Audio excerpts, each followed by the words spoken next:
Yo les BG, j'espère que vous allez bien, donc moi ça va très bien. J'espère que vous ne faites pas trop chier, ça fait quand même quelques jours là que on se retrouve, on va dire tous les jours du moins, 5 fois semaine pour une nouvelle petite vidéo, une nouvelle petite review. Donc aujourd'hui, on va pas manquer l'occasion de se faire plaisir. On va parler de la Jordan 4 Sashiko. Donc je vous montre la boîte, on peut voir que c'est une boîte un petit peu spéciale. Ça fait plaisir comme ça d'avoir des boîtes un petit peu différentes des special box. Donc ici le devant c'est pareil et le côté on a le Sashiko, il me semble qu'on appelle ça ainsi, je suppose qu'on appelle la paire ainsi. Donc tac, tac, tac. Dites-moi ce que vous pensez de la boîte en commentaire. Franchement ça m'intéresse de savoir vos avis sur concernant la boîte. Moi c'est une boîte que j'aime bien. Enfin, donnez-moi vos avis sur cette boîte-là et en plus général, de façon plus générale, sur les special box. Donnez-moi votre avis. Ça m'intéresse de savoir. On peut voir qu'on a encore une boîte qui s'ouvre de cette manière-là. Donc, je sais pas comment vous appelez ça, une boîte quoi. Alors, Jordan 4 Sashiko.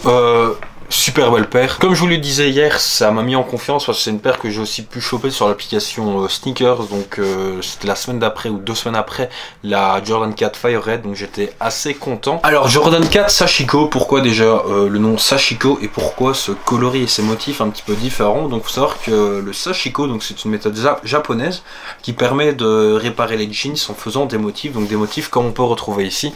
Donc il y a différents motifs. Maintenant ça devient assez connu. Donc vous voyez tous les motifs qu'on retrouve sur la paire en fait, c'est tous des motifs que le Sashiko permet comme méthode pour réparer les jeans. Je sais pas si c'est très français ce que je viens de dire, mais bon, vous avez compris le principe. Alors j'adore, franchement j'adore le délire, c'est un délire un petit peu différent. J'ai un petit point négatif qu'on peut quand même retrouver sur la paire, c'est que la paire nous est livrée avec des lacets rouges et seulement des lacets rouges.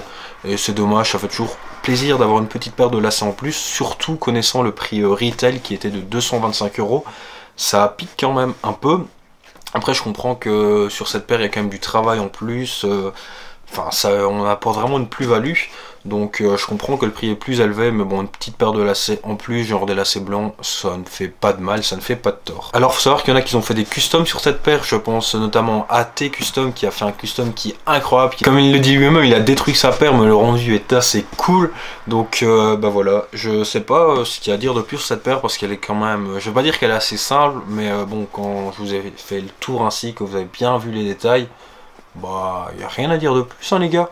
C'est assez simple, c'est vraiment bon délire. Bon, elle est DS comme je vous l'ai dit parce que je l'ai pas, c'est confinement les gars, je sors pas donc je la mets pas forcément. Je pense que c'est une paire malgré qu'il y a beaucoup de motifs, ça reste quand même dans des tons de couleurs assez simples et donc c'est pas forcément super compliqué à mettre avec un jeans, ça passe crème. Et le prix resale me semble n'est pas forcément hyper élevé, mais on va vérifier ça tout de suite ensemble. Alors ouais, comme je vous l'ai dit, le prix resale n'est vraiment pas élevé. Donc la dernière vente sur StockX, elle était de 231 €, sachant que le prix de base était de 225 €. Donc là ça fait 6 € de plus, c'est vraiment rien du tout. Donc la meilleure demande après en 9 US c'est de 249 €, 24 € de plus que le retail. Et donc si on fait une petite moyenne en fonction des dernières ventes de StockX, je vous dirais 200... Ouais non les gars, retail on peut la trouver 226, allez on va dire 230 €, 235 €, tu peux trouver la paire assez facilement. Donc voilà, j'espère donc que cette petite vidéo sur cette petite Jordan 4 Sashiko vous aura plu. Dites-moi ce que vous en pensez en commentaire, dites-moi ce que vous pensez des motifs et nous on se retrouve demain pour une nouvelle vidéo. Bye.